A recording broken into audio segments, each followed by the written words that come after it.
Itu sapanya.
এটা ঘটনা যোৱা ৰাতি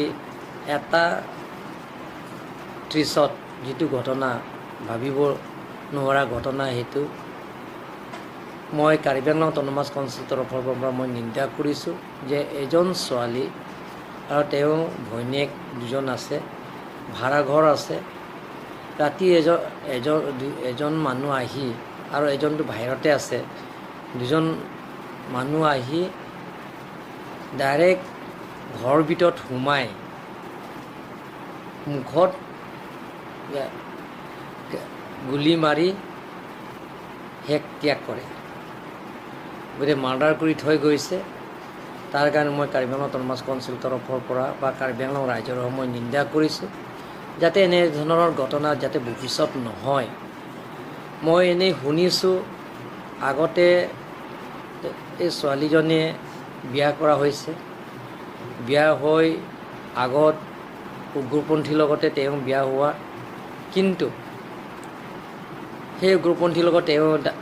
ডাইভৰ্চো কৰা হৈছে। ডাইভৰ্চ কৰাৰ পিছত তেওঁ অকলে থাকে আৰু লগতে ইয়াৰ ছোৱালীবিলাক দুজন ভাড়াঘৰ আছে, ছোৱালীবিলাকে পঢ়ি আছে। ৰাতি আহি কোনে মাৰি থৈ গৈছে সেইটো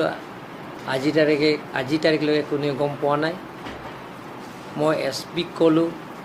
আৰু লগতে ইয়াত থানা মই ইনফৰ্মেশ্যন দিছোঁ, ৰাতিৰ ভিতৰতে মই দিয়া হৈছে, ৰাতিতে মই খবৰ পাইছিলোঁ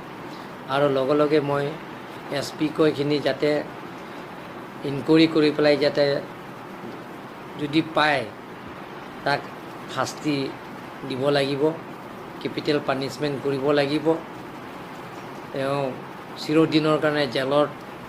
থ'ব লাগে বুলি মই ডিমাণ্ড কৰিছোঁ, যাতে এনেধৰণৰ ঘটনা কাৰ্বি আংলঙৰ, ৱেষ্ট কাৰ্বি আংলঙৰ আৰু ডিমা হাছাও যাতে অসমত নহয়, তাৰ কাৰণে মই ৰাইজক অনুৰোধ কৰিছোঁ। সেইটো যে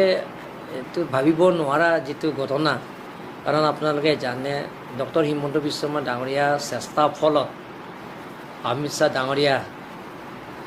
লগত শান্তি চুক্তি কৰা হৈছে, কেন্দ্ৰ মন্ত্ৰী গৃহমন্ত্ৰীৰ লগত শান্তি চুক্তি কৰা হৈছে। শান্তি চুক্তি কৰাৰ লগে লগে কাৰ্বি আংলঙত উগ্ৰপন্থীটো শেষ হৈ গৈছে, কিন্তু আজি যিটো ঘটনা যোৱা ৰাতি যিটো ঘটনা হৈছে, যিটো ভাবিব নোৱাৰা ঘটনা, গতিকে সেই ঘটনা যাতে ভৱিষ্যত নহয় আৰু যিমান পাৰোঁ মই চেষ্টা কৰিম ৰাইজৰ লগত মই অৱগত কৰি, ৰাইজৰ লগত মই তেওঁলোকৰ লগত মই আলোচনা কৰিম আৰু বুজাম যাতে এনেধৰণৰ মানুহ যদি আছে যে আমাক যাতে ইনফৰ্মেশ্যন দিয়ে, খবৰটো দিয়ে, আমি লগে লগে প্ৰশাসনৰ তাত আমি সমজাই দিব পাৰে বা থানা ইনফৰ্মেশ্যন দি তেওঁলোকৰ এৰেষ্ট কৰিব পাৰে, তাৰ কাৰণে আমি চেষ্টা কৰিম।